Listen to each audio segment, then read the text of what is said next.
te conheço, mas eu estou interessado, então eu vou rapidinho, pessoal, nesse começo, até para dar tempo do pessoal que perdeu o link entrar, eu vou rapidinho me apresentar para quem não me conhece. Bom, prazer, eu sou o Gabriel Zanardi, sou o fundador do Rota Enem, né, um portal visado que visa ajudar alunos a entrarem no Enem. A nossa especificidade é o Enem. E eu sou professor por vocação, gente, a verdade é essa. Para quem não conhece a minha história, né? Eu venho de uma família de classe média baixa, uma família relativamente simples, mas que felizmente nunca teve grandes dificuldades com fome, nada disso. Nós nunca tivemos dinheiro sobrando, mas nunca passamos fome nem nada disso, né? Meu pai e minha mãe ambos trabalhavam e eu trabalho desde cedo, né? Então, desde os 11 anos de idade eu comecei a trabalhar, eu aprendi na pele o que é ralar, trabalho desde sempre, estudei paralelamente desde sempre, e ao longo da vida eu tive um monte de profissões. O pessoal que é meu aluno aí até brinca que eu sempre tenho uma história de alguma profissão que eu fui, né? Já fui cozinheiro, já fui entregador de marmita, já fui vendedor de plano de saúde, já fui consultor técnico do ramo químico, enfim, já fiz já até muambeiro eu já fui, né? E tudo isso mudou, pessoal, ali no finalzinho de 2003, né? Finalzinho de 2013 eu havia pedido demissão de uma empresa que eu trabalhava, uma empresa muito grande, onde eu ganhava muito bem. E eu estava no finalzinho do ano de boas e um amigo me convidou para dar algumas aulas no lugar dele, já que ele ia passar por uma cirurgia e não tinha quem o substituísse.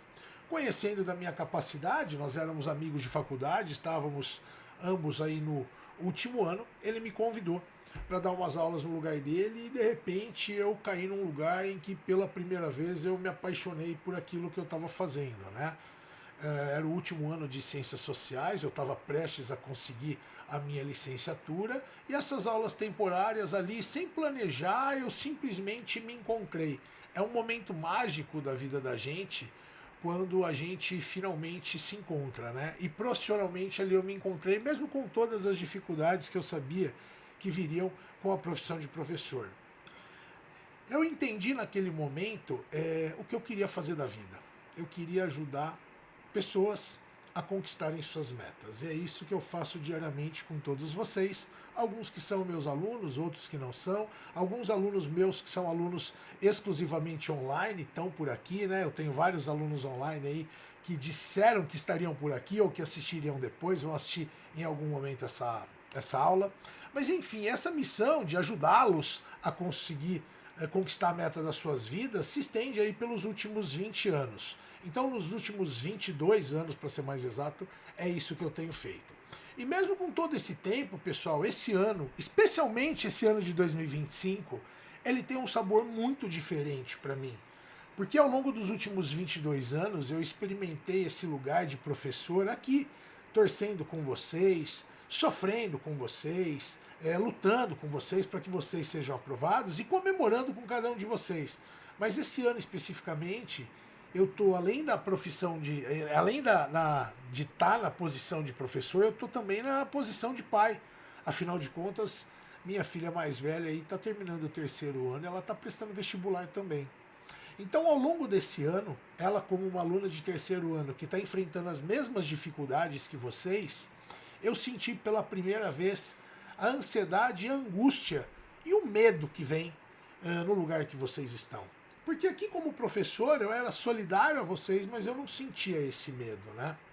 E agora como pai eu entendo bem essa dor que vocês sentem ao longo dos anos, né? Porque às vezes não é só um ano, não são dois, não são três. Eu já vi alunos ficar até 6, 7 anos nos cursinhos pré-vestibular até conseguir a sua aprovação. Essa insegurança toda, que afinal de contas não é só uma prova, né? Não é só o Enem, não é só a FUVEST, não é só a VUNESP. É um sonho da vida de vocês, um sonho que agora, nesse momento, só depende de você.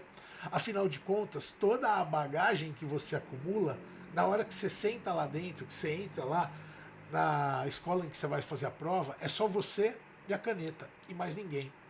Você sabe que quando eu penso nesse momento de vocês, né, eu estava pensando nisso esses tempos, que eu estava ensaiando o que conversar com a minha filha agora que estão chegando as provas, e eu me lembro do existencialismo de Sartre, né? Alguns de vocês que estão por aqui me conhecem como professor de geografia, outros como professor de sociologia, outros como professor de filosofia. Mas adiantando para vocês, eu sou as três coisas, tá, gente? Eu tenho todas essas graduações, sou professor de geografia, filosofia e sociologia para vestibulares. E eu gosto bastante de Sartre, pessoal. O existencialismo de Sartre, ele diz que você é o único responsável pelo seu sucesso ou pelo seu fracasso, né? Ele é um existencialista. O existencialismo defende que nós somos plenamente livres e que essa liberdade, infelizmente, ela vem dotada de um monte de responsabilidade.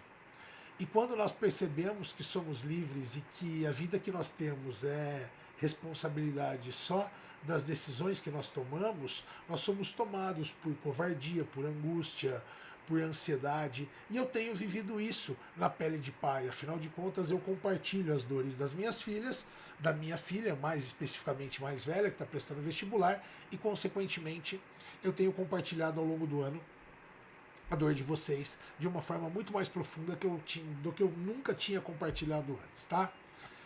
E aí eu sei que é normal você pensar o seguinte, ô Zanardi, eu tô me preparando, cara, pô, eu tô fazendo um bom cursinho, eu frequento uma boa escola, desculpa, sinto te dizer, e eu dou aula em muitos colégios, tá? Nos melhores colégios das cidades em que eu tô, e eu sei também que o método tradicional de ensino, que é aquele que a gente ensina dentro de um cursinho, dentro de um terceiro ano de ensino médio, é um método que ele é muito adequado para uma prova como a FUVEST, mas ele é um método bastante falho quando a gente pensa o Enem, pessoal. O Enem é uma prova que exige algo muito diferente de vocês. Ele não trabalha com conteúdos, ele trabalha com competências e habilidades. Eu costumo dizer o seguinte, deixa eu tomar uma aguinha aqui, que hoje, aqui em Araraquara, minha cidade, para quem não sabe que eu sou daqui, tá quente, hein? Pelo amor, tá mais quente que Ribeirão Preto. E olha que eu tava mais cedo lá, hein? A história é massa sim, viu, Arthur? Eu vi agora que você postou, cara, é muito legal. Uma hora eu conto ela com mais calma para vocês aí. Eu tô pulando muita coisa para controlando o tempo para não extrapolar, né? Eu me propus uma hora de aula e eu tenho que fazer o conteúdo que vai ajudá-los, né? Tem isso. Eu costumo dizer, pessoal, que você estudar para o Enem da mesma forma que você estuda para a FUVEST, VUNESP ou Unicamp, é mais ou menos como você treinar para o esporte errado. Imagina o seguinte, você passa um ano treinando para uma prova de nado livre, 200 metros rasos. Você aprende técnicas de natação, você depila seu corpo para que os pelos não exerçam atrito na água, você mede o seu tempo, você treina a sua capacidade cardiovascular e no dia da prova você descobre que a prova não é de nado livre, é uma prova de mountain bike. Tudo bem, você está preparado fisicamente, né? Você tem uma boa capacidade cardiovascular, você tem músculos desenvolvidos, mas veja só, você está sem equipamento, você está sem bicicleta, você está sem capacete, você não conhece nem as regras da prova de mountain bike, afinal de contas, você ficou um ano se preparando para nado livre. Como que você espere bem nessa prova? É exatamente o que acontece com o Enem, cara. Você é treinado para ter um bom desempenho nas provas baseadas em conteúdos, não numa prova baseada em competências e habilidades. E foi diante dessa realidade, tá, gente? De uma prova diferente que eu decidi agir. Diante da situação que minha filha está passando como vestibulanda, diante de finalmente eu entender a dor que vocês sentem, a angústia que vocês convivem diariamente, que eu decidi agir esse ano. E aí eu passei o ano todo estruturando o conhecimento que eu adquiri ao longo desses mais de 20 anos, né? E formulando um método exclusivo, diferente, focado não só em conteúdos, mas principalmente no desenvolvimento das habilidades que o Enem de verdade cobra. E foi assim que nasceu o portal Rota Enem. É um portal que ainda está dando seus primeiros passos, ainda está engatinhando, tá? Eu ainda estou entrando em contato com as tecnologias. Veja, a live mesmo hoje deu problema, né? E eu quero, a partir aí do ano que vem, fazer live semanal para os meus alunos. E para quem não é meu aluno, compartilhar conteúdo semanal com quem é ou quem não é meu aluno, crescer a nossa comunidade, enfim, eu quero fazer bastante coisa. Mas foi com esse objetivo que nasceu o portal Enem, tá? O Rota Enem, desculpa, o portal Rota Enem. Ele é uma ferramenta feita para vocês que não querem mais só decorar, que querem compreender um pouco mais essas provas e chegar lá e fazer com um pouco menos de sofrimento, tá? E aí, em vista desse portal que eu criei esse ano, eu passei a dialogar com alguns alunos que eu tenho mais intimidade, tá? Alguns que são filhos de amigos meus e tudo mais, para tentar entender quais eram de fato as dores deles. E sabe o que eu descobri ao longo do ano, cara? Que a maior dificuldade de vocês não está no conteúdo. Mesmo sendo uma prova focada em competências e habilidades, quando você descobre o conteúdo, você vai bem, afinal de contas. A grande maioria de vocês, veja, eu estou falando para um público grande, tá? Eu nem sei quantas pessoas estão assistindo agora, não deve ser muita gente, mas eu sei que depois muita gente vai assistir, porque mais de 100 alunos me mandaram mensagem: professor, não tem como eu assistir na quinta-feira à noite, mas vai ficar gravada? Vai sim. E eu sei que eles vão assistir. Então assim, a maior dificuldade de vocês não está no conteúdo, e sim em entender as questões que o Enem cobra, identificar o que essas questões estão pedindo. Tanto que a principal reclamação de vocês, faz 20 anos que eu ouço isso, é quando vocês saem da prova de humanas, vocês falarem assim: meu, a prova é muito cansativa, é longa demais, aqueles textos me cansam demais. E aí, eu tenho uma fórmula para te ajudar, a verdade é essa. Porque a verdade é que ninguém ensinou vocês a encontrar os comandos essenciais do texto, a enxergar de fato o que precisa na questão para que você possa responder com confiança. E foi exatamente pensando nisso que eu criei o Bússola do Enem. Ele é um subproduto do Rota Enem, tá? Ele é um programa rápido, objetivo, do máximo aí de 5 semanas, que ele vai do 0 ao 100 na preparação da prova de Ciências Humanas, te ajudando a decifrar as questões. E hoje, nessa aula, eu vou dar um pedacinho desse método para vocês. Eu vou dar pelo menos o beabá para que você entenda como funciona e você possa aplicar aí na sua prova já desse ano. A gente está aí há 6 semanas do Enem, dá tempo suficiente de você virar esse jogo e conseguir maximizar a tua nota, conseguindo finalmente a tua aprovação, certo, gente? Então vamos lá. Deixa eu perguntar uma coisa para vocês. Você chega na hora da prova, abre o caderno de questões e aí? O que você faz? Você sai lendo a questão do começo ao fim, aquele texto enorme, que no final você já nem lembra o que você estava lendo no começo? Qual é a tua estratégia quando você vai fazer uma questão do Enem, que é mais longa, que é mais cansativa? Provavelmente você faz isso que eu falei. Você vai lendo a questão do começo ao fim, tentando identificar aquilo que você conhece, e de fato isso está errado, tá? E eu queria propor para vocês uma estratégia diferente, que se você treinar, vai tornar muito mais fácil a tua vida. Para isso, eu separei aqui para nós algumas questões do Enem, pessoal. Eu já trouxe elas prontinhas aqui. Deixa eu pegá-las. Onde elas estão? Estão aqui. Vamos lá, vamos mudar nossa tela. Desculpa, mas eu tô com 3 telas abertas aqui para eu coordenar tudo. Não tá fácil, certo? Mas vamos lá. Então vamos começar aqui, ó, pessoal, com essa primeira questão. Eu vou ficar de lado para vocês, porque a câmera tá aqui e a tela que eu preciso ler tá aqui, tudo bem? Mas vamos lá. Quando você olha uma questão, eu vou te propor dois desafios ou duas atividades prévias à leitura de fato da questão, tá?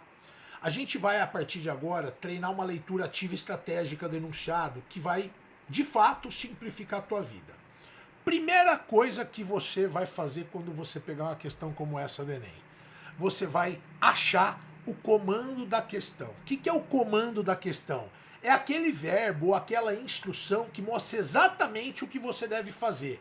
Analisar, interpretar, relacionar, definir, identificar, argumentar, enfim, você vai achar o comando da questão. Geralmente ele vem abaixo do texto, mas não é sempre.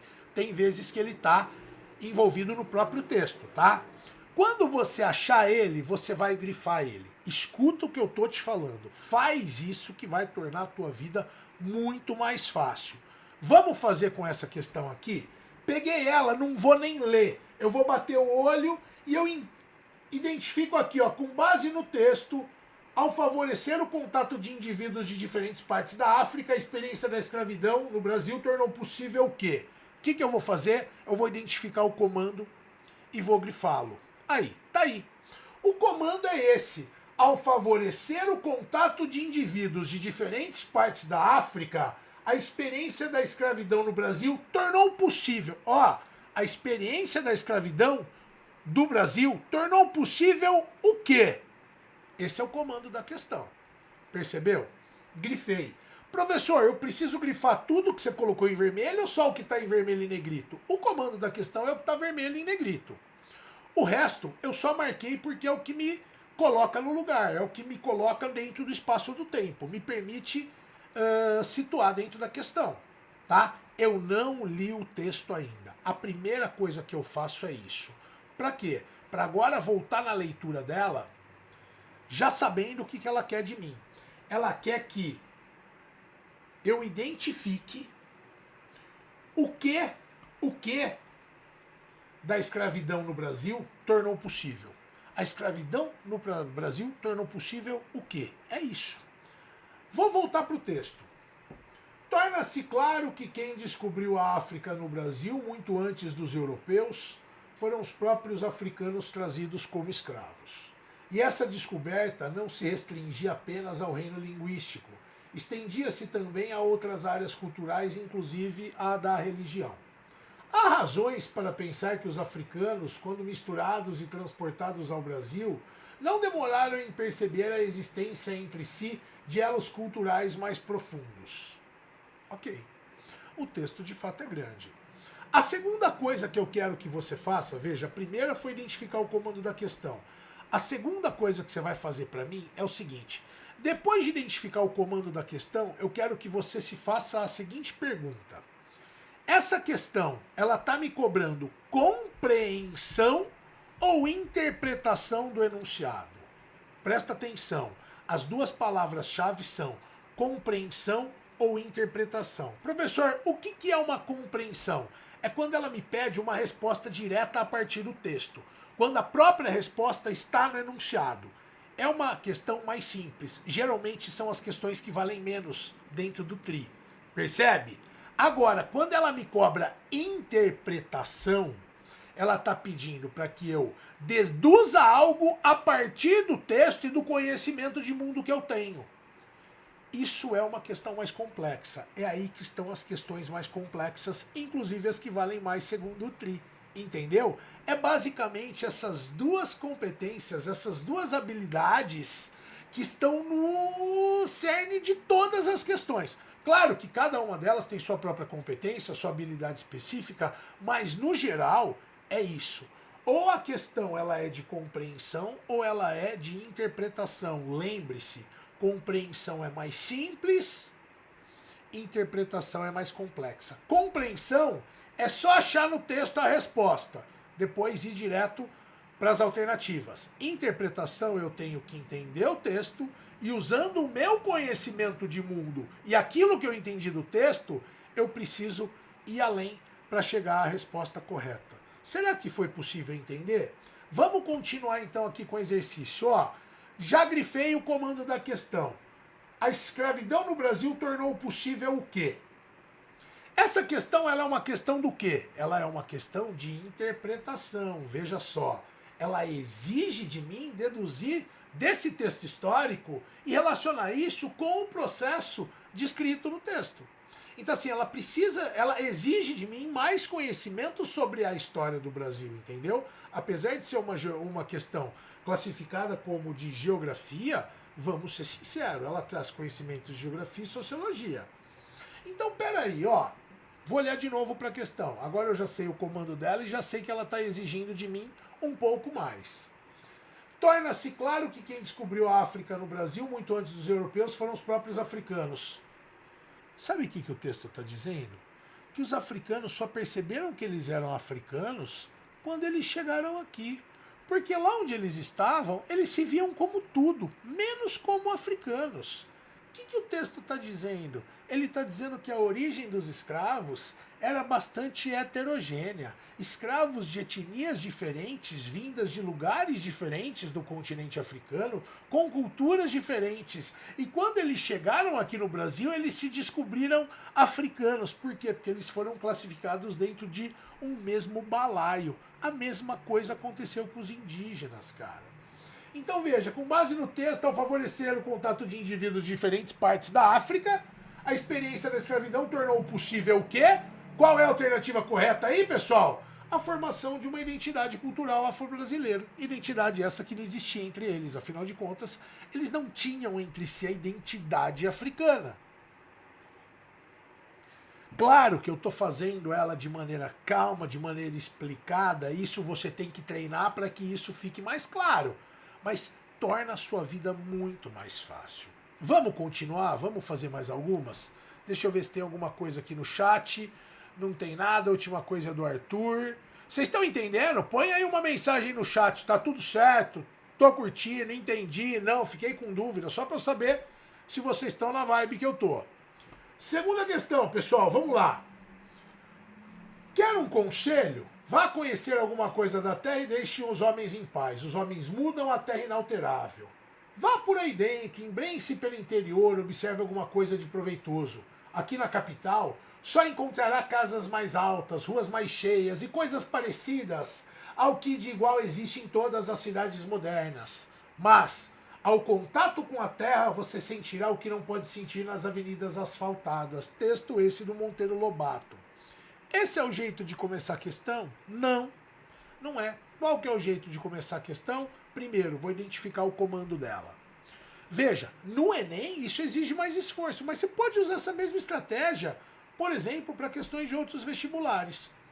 O pessoal que é de Ribeirão Preto, que é aluno meu, hoje, inclusive, eu citei algo parecido ao fazer as questões com eles, corrigindo questões na aula da manhã, né?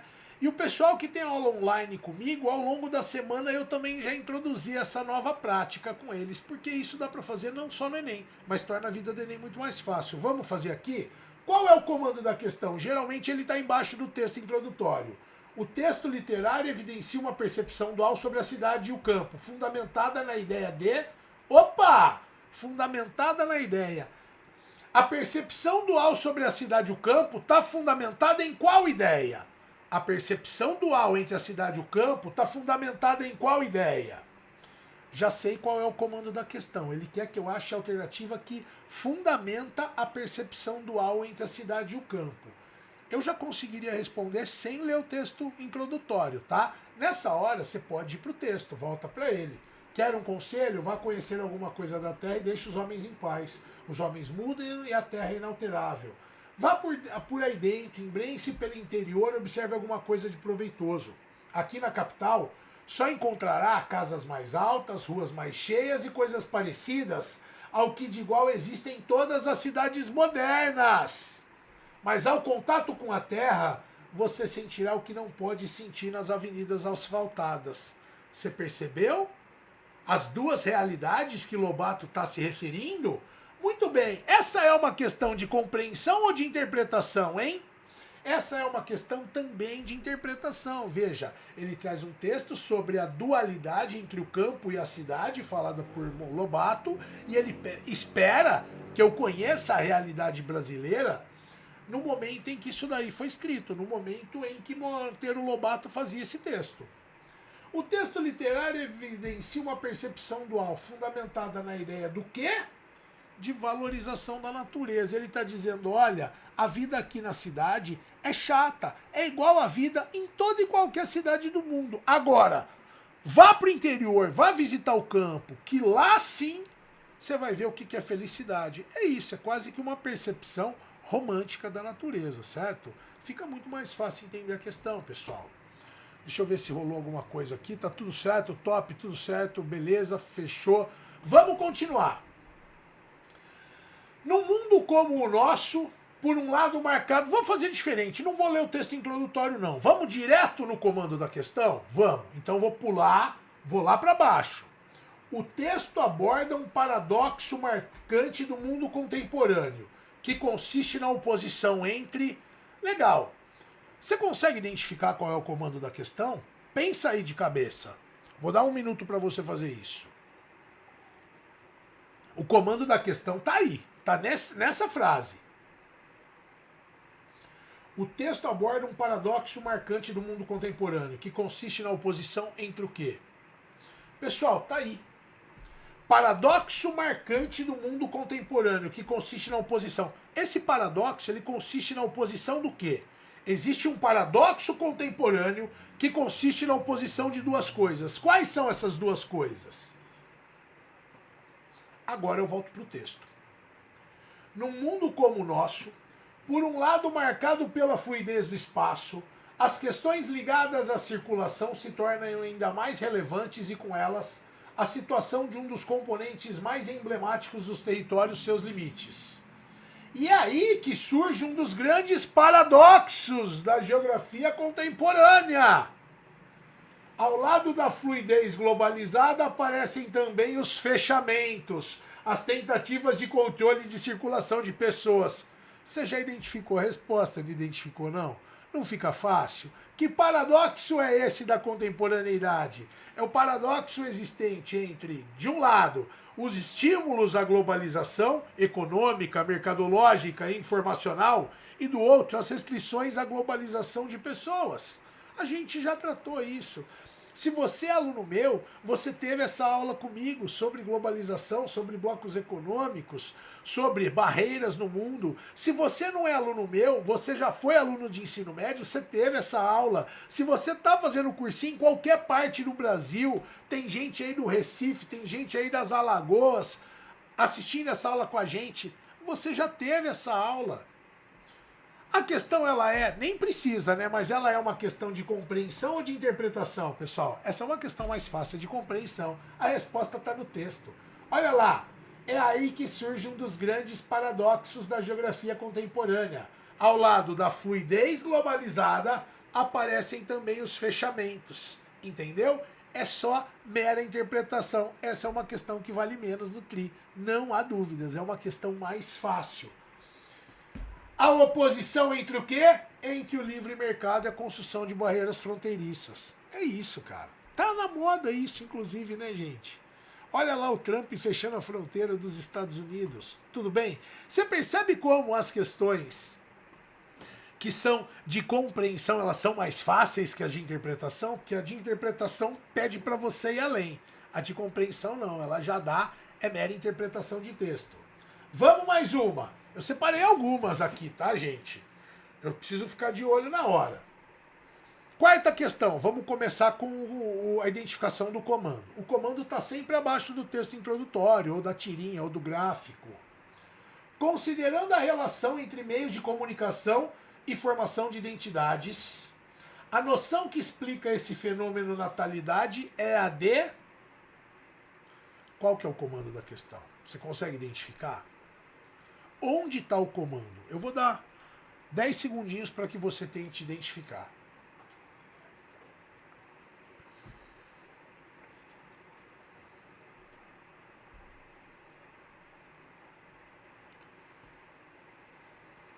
Conseguiu?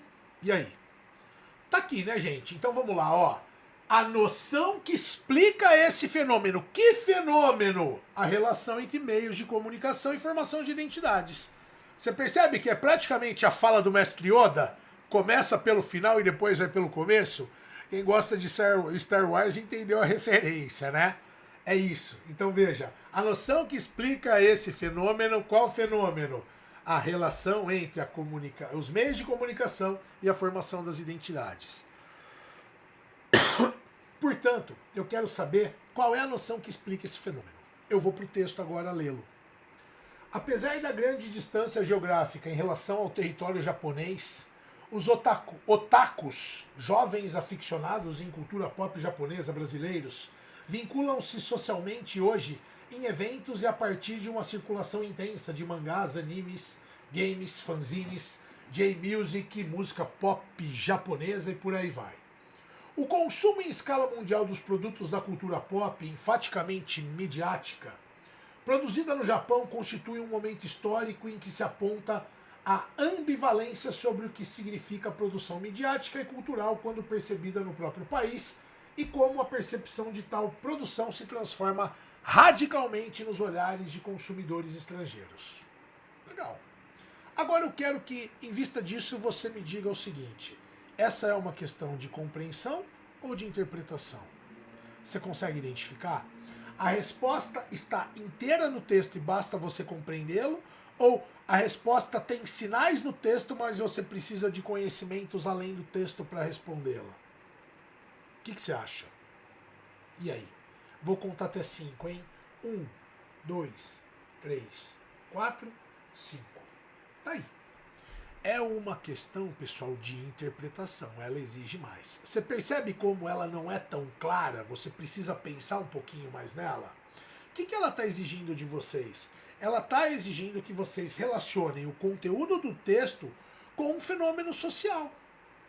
Deduzindo, então, pessoal, a resposta correta a partir da análise e desse conhecimento prévio que você tem. É uma questão de sociologia, não é de geografia não, tá? Veja, a gente vai trabalhar esse tipo de mentalidade em questões de ciências humanas, sejam elas de geografia, de história, filosofia ou sociologia. A prova toda de ciências humanas está fundamentada nessa mesma estratégia. Você identifica o comando depois, você identifica se ela é de compreensão e interpretação. Com isso você já sabe, inclusive, onde estão as questões que valem mais e as questões que valem menos dentro do Enem. Isso te ajuda muito, não só a acertar mais, como maximizar a tua pontuação. Lembre-se que errar as questões de interpretação pesa mais para você.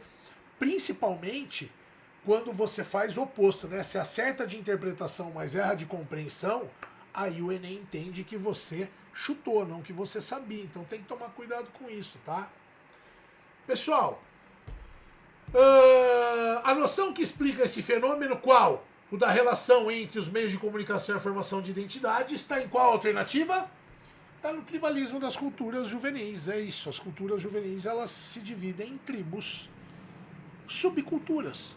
Se eu for pensar isso a partir de uma prova conteudista, vamos supor que eu estivesse fazendo uma FUVEST e essa fosse uma questão de sociologia. Ele pediria para eu falar sobre subculturas. É isso, subcultura. O que é uma subcultura? São variações menores da cultura dominante. Certo? Bem tranquila. Próxima questão. Deixa eu ver o chat se tem alguma coisa. Não, tá tudo certo, o povo tá ali de boas. Beleza. Uma questão com tirinha. Espero que vocês consigam enxergar a tirinha, mas eu vou direto no comando dela. Cada uma das personagens adota uma forma diferente de designar os países não desenvolvidos. Porém, atualmente, tem-se adotado a terminologia países em desenvolvimento. Por quê? Qual que é o comando da questão? Fácil essa, não é? O comando da questão está aqui, ó. Cada uma das personagens adota uma forma diferente de designar os países em desenvolvimento. Por quê? Por que elas adotam padrões diferentes para dar nome para os países em desenvolvimento? Ou, vou mudar. Vou trazer até uma terminologia mais recente. Essa tirinha ela é de 91. Por que as duas personagens utilizam nomenclaturas diferentes para dar nome para os países emergentes? Uma delas vai usar uma terminologia, a outra vai usar outra. Vamos voltar para a tirinha? O telefone da minha casa está quebrando outra vez. Não aguento mais viver num país subdesenvolvido. E a Mafalda responde: não te dói um pouco dizer que seu país é subdesenvolvido, Susanita? Mas ele é subdesenvolvido. O que é que eu diga que o país é o quê? A Mafalda pensa e diz: país amador. Ou seja, elas estão usando terminologias. Uma fala país subdesenvolvido, a outra diz que é um país amador. Na verdade, ambas estão se referindo àquilo que hoje nós chamamos de países em desenvolvimento ou países emergentes. E o uso de terminologias diferentes acontece por quê? Primeiro, é uma questão de compreensão e interpretação. Essa daí tá fácil, não tá não? É lógico que é uma questão de compreensão, né? A resposta está no texto, né, gente? Pelo amor de Deus, é mera compreensão do que está no texto. E a alternativa correta, ela indica que os países estão em processo de desenvolvimento. Veja, substituir o termo país subdesenvolvido pelo termo país em desenvolvimento tira deles um estigma de ser atrasado e dá a eles uma noção de que eles estão vivendo um processo de melhoria. É isso. A substituição desses termos que ocorreu ali na passagem da ordem bipolar para a nova ordem mundial veio nesse sentido, de tirar um pouco o estigma de que existiam países atrasados. A mesma coisa aconteceu com a terminologia país de terceiro mundo, né?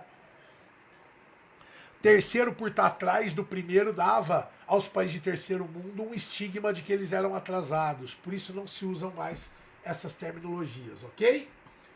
Sexta questão, a gente está quase acabando, fique por aí. Temos mais 10 minutinhos de aula, não mais do que isso, pessoal. Na ética contemporânea, vou fazer o caminho oposto, tudo bem? De propósito para vocês. Na ética contemporânea, o sujeito não é mais um sujeito substancial, soberano e absolutamente livre, nem um sujeito empírico puramente natural. Ele é simultaneamente os dois, na medida em que é um sujeito histórico-social. Assim, a ética adquire um dimensionamento político, uma vez que a ação do sujeito não pode mais ser vista e avaliada fora da relação social coletiva. Desse modo, a ética se entrelaça necessariamente com a política, entendida esta como a área de avaliação dos valores que atravessam as relações sociais e que interligam os indivíduos entre si. Chegou no final e fala assim, o texto falava sobre o que mesmo? Você fala, pera aí que eu vou ter que ler de novo. Você vê como é uma estratégia errada? Vamos agora adotar a estratégia certa? Vou para o comando. O texto, que eu não li ainda, ao evocar a dimensão histórica do processo de formação da ética na sociedade contemporânea, ressalta o quê? Olha o comando como é claro. O texto ressalta alguma coisa. O que ele está ressaltando? E agora eu leio o texto procurando o que ele está ressaltando. Fica muito mais fácil, não fica não? Fala sério. Você lê o texto uma vez só, porque vamos ser sinceros, esse texto de filosofia é pequeno. Existem questões com 2, 3 vezes mais texto do que essa. Eu não coloquei porque não ia caber na página, vocês não iam nem conseguir ler na live. Eu peguei um de texto pequeno para mostrar para vocês. A chance de você ler 2, 3 vezes o texto é gigante. Agora, se você tiver o comando na cabeça, você lê uma vez só. O texto ressalta alguma coisa. O que ele está ressaltando? Vamos lá. Na ética contemporânea, o sujeito não é mais um sujeito substancial, soberano e livre, nem um sujeito empírico. Ele é simultaneamente os dois. Quer dizer, o sujeito ele é as duas coisas ao mesmo tempo, na medida em que é um sujeito histórico-social. Assim, a ética adquire um dimensionamento político, uma vez que a ação do sujeito não pode mais ser vista e avaliada fora da relação social. Pessoal, ele está dizendo o seguinte, posso traduzir para você? Está dizendo que a ética é social. A ética nunca é nem nunca foi individual. Deixa eu aproveitar e pegar um gancho aqui, vai? Você sabe a diferença entre ética e moral? Você consegue conceituar rapidamente ética e moral para mim? Esse é um gatilho, cara, que eu posso falar uma coisa para você. Todo aluno meu que tem aula de filosofia, quando eu dou essa aula, fala assim, putz, era isso? Jura? É isso. Ética é valor, valor é sempre social. Você não tem seus valores, a sociedade em que você vive tem seus valores e você compartilha deles. Tá? Não existe pessoa sem ética.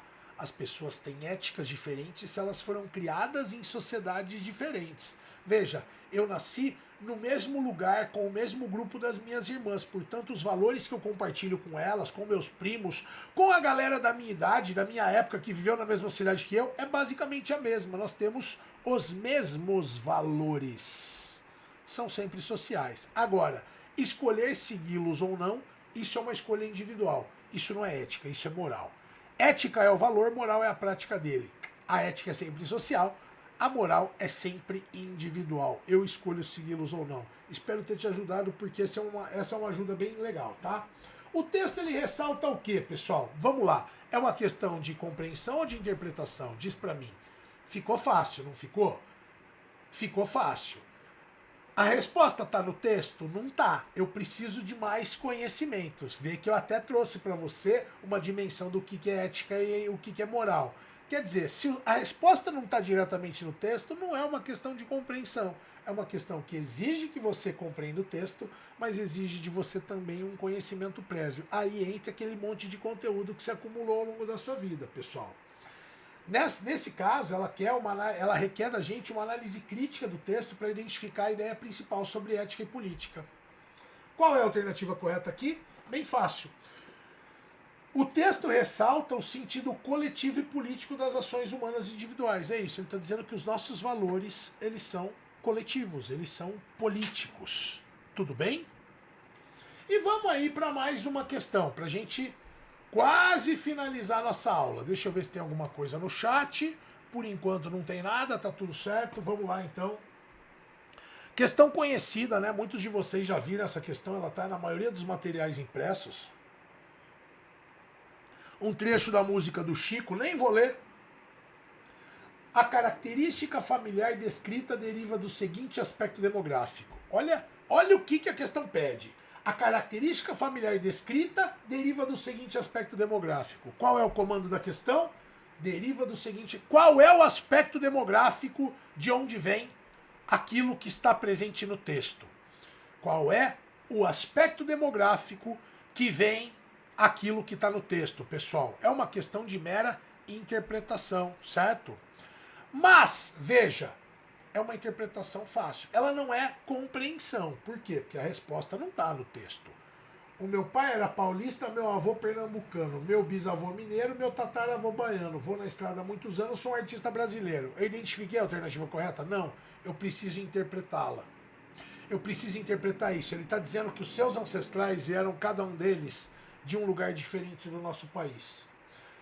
O aspecto demográfico está presente onde? Fácil, não é? Na migração interna, não é isso? Tudo bem? Pessoal, então veja. O que eu proponho para vocês, veja, você está aí há 6 semanas do Enem, o que eu proponho para vocês é que vocês façam esse exercício praticamente diário nas questões de ciências humanas. Lembrem-se, é muito pouca coisa para lembrar. Primeiro, vai direto para o comando, identifica ele, grifa ele, marca ele. Repete ele umas 3 vezes para tua cabeça. Daí você volta para o texto e lê o texto já sabendo o comando. Segundo lugar, identifica se aquilo que está sendo pedido é de mera compreensão ou se exige de você interpretação. Assim você consegue, inclusive, entender se a questão é uma questão mais complexa ou mais simples dentro do TRI. Tudo bem? Eu espero, pessoal, de fato, que com essas pequenas dicas, são rápidas, é só uma aula, tá? Vocês tenham ideia dessa habilidade que vocês podem desenvolver, dá tempo e que vai facilitar muito a vida de vocês no Enem. Infelizmente, como é só uma aula, o tempo só nos permite ir até aqui. Eu queria aproveitar e pedir licença para vocês para dizer o seguinte: se você está a fim de dar um passo a mais nessa jornada, veja, se você está a fim de dar um passo a mais, você não aguenta mais, você não quer encarar um ano a mais de cursinho, chega, eu quero o Enem, eu quero esse ano, eu tenho uma proposta para te fazer, tá? Eu vou te fazer uma oferta. O Bússola do Enem, ele é um programa de 5 semanas, ele é uma revisão gigantesca, tá? Eu já vendi ele uma vez, eu já fiz isso com alguns alunos, deu muito certo e agora eu estou ofertando, é a última oferta do ano porque a gente está a 6 semanas do Enem. Então eu quero dizer que eu estou com uma condição muito especial do Bússola do Enem. O que é o Bússola do Enem? É o seguinte, é um programa de 10 horas aulas, funciona o seguinte, são 2 horas de aulas semanais, online, uma aula sempre na segunda-feira, tá? Essa aula ela é gravada e liberada para vocês, e uma aula de quinta-feira. Essa aula de quinta ela não ocorre pelo YouTube, ela ocorre por um outro aplicativo, tá? Ela ocorre pelo Teams. Ela é uma aula com pouca gente, porque as turmas são pequenininhas. Essa última turma que eu estou abrindo, pessoal, ela vai funcionar assim. Ela começa na quinta-feira que vem, no dia 9, e daí toda quinta e toda segunda nós temos aula. Professor, eu não consigo assistir quinta-feira à noite a aula. Tudo bem, ela fica gravada. Professor, a aula da segunda ela é ao vivo, eu não consigo assistir. Tudo bem, todas as aulas ficam gravadas, você pode assistir quantas vezes você quiser. O importante é, toda semana nós temos uma aula ao vivo, em que além de conteúdo, além de desenvolver essa habilidade, eu também tiro uma série de dúvidas. Além disso, faz parte desse programa um aulão pré-prova. Esse aulão ocorre no sábado anterior, no sábado dia 11, pessoal. É um aulão que vai durar até 2 horas, em que eu vou fazer um passo a passo de todos os conteúdos de atualidades. Quem está no grupo do Zap recebeu aquela apostilinha. Aquilo ali é só um resumo, tá? Na aula eu vou destrinchar todos aqueles assuntos de atualidades que podem aparecer no Enem desse ano. Então veja, o que é o Bússola do Enem? Ele é um programa completo de 5 semanas, começa semana que vem e vai até no sábado anterior no Enem, 2 encontros semanais ao vivo. Além disso, ele inclui os seguintes materiais para você como bônus. Primeiro, eu fiz uma apostila inteira de revisão de geografia para o Enem, que estão ali todos os principais assuntos relacionados com esse modelo de competência e habilidade, inclusive com comandos já previamente definidos que te facilita a resposta das questões. Segundo lugar, você vai receber uma apostila também de revisão de sociologia, com os principais assuntos de sociologia no mesmo comando, identificado diretamente para as questões do Enem. Então, os assuntos mais cobrados, né? Movimentos migratórios, cultura, movimento social, Estado, cidadania, trabalho, democracia, estratificação social, são os assuntos que o Enem mais cobra. Terceiro, uma apostila de filosofia, mesma coisa, assuntos mais cobrados. Filosofia antiga, moderna, contemporânea, ética, os diferentes padrões de ética, política, epistemologia e também filosofia estética que o Enem adora. Quarto presente que vai nesse programa, pessoal, uma apostila de atualidades que não é aquela que eu dei para vocês não, aquilo lá é um resumo. A apostila de atualidades, ela é uma apostila grande, com todos aqueles assuntos destrinchados. E ela vai servir de base para nossa aula até como um suporte para nossa aula do sábado. Além disso, tem uma quinta apostila, quanta coisa, hein? É uma apostila introdutória em que eu trago ali todas as competências e habilidades e como é que elas aparecem na prova.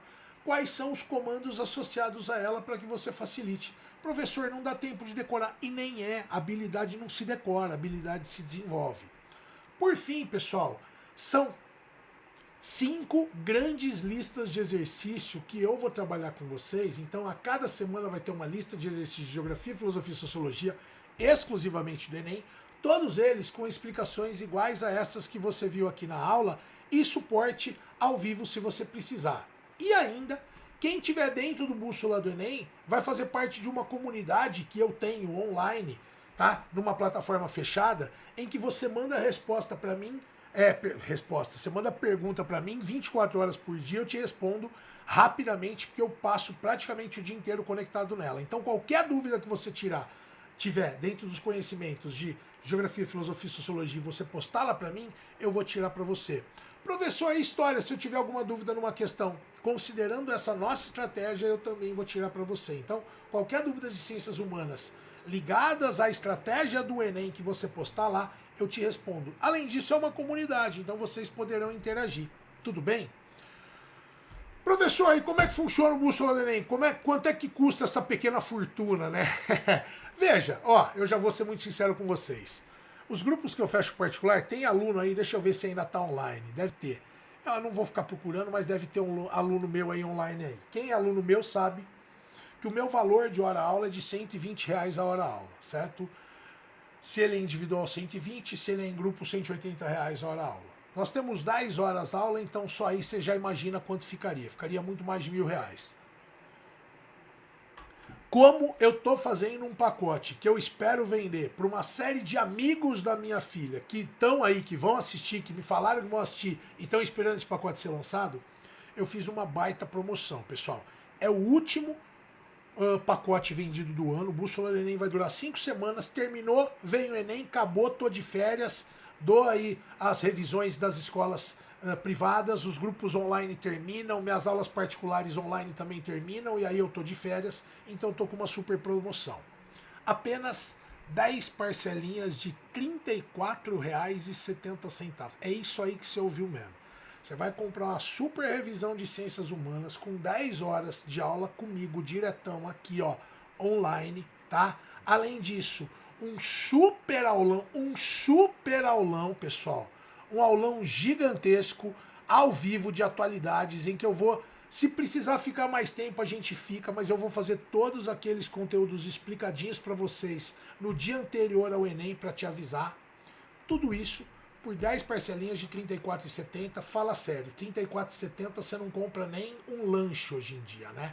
Tá de graça. Sim, tá. Eu quero vender o máximo possível, tem um monte de gente que vai assistir, só que eu tenho uma coisa muito séria para te dizer. Presta atenção.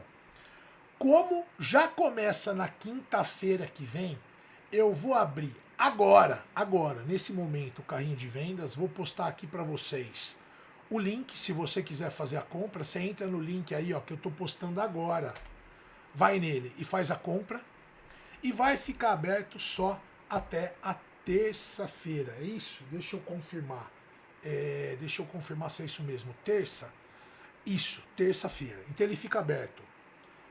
Quinta, sexta, sábado, domingo, segunda e terça. São 5 dias apenas de venda do curso.